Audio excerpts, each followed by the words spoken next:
I started this association in 1984, and I was a graduate student, and I presented my first paper in Chicago in 1984.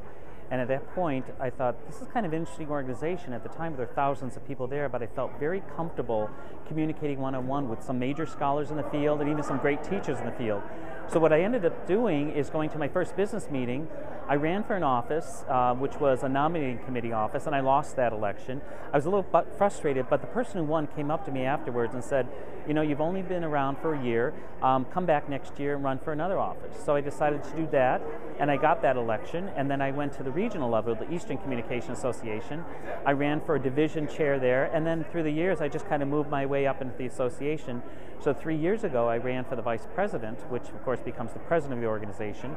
I ran against a woman at the University of Kansas, and the two of us were nominated at large from a large number of people, and then I won that election, and now I moved from vice president to president. So it's been a journey of probably 25 years or more to go from a nominating committee member from a small division to become the vice president of the largest communication association in the world.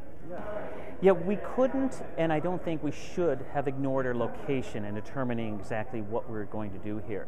We had an opportunity to try to make a little bit of a difference, whether it was a day of service, in this case a morning of service, or whether it had to do with some of the programming that relates to the experiences that several people in the city experienced pre and post Katrina.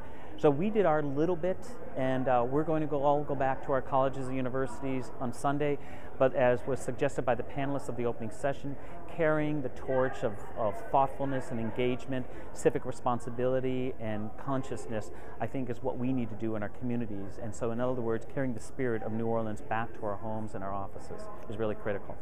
I think at this point in the conference, what I found really amazing is there's a number of people who are newer to the organization, some new faces, and new faces mean new voices. And a lot of people feel very comfortable at this convention because the theme really is centralizing people, bringing them together, so people who have different kinds of viewpoints, different type of ideologies, different impressions and interpretations of the world, their different worldviews, those people are all honored. Some are very unpopular, some are very popular, but we want to put them all together. And I think that's really what's exciting to me, is you have people who never have really kind of felt even a level of comfort before that feel more included in this kind of a convention.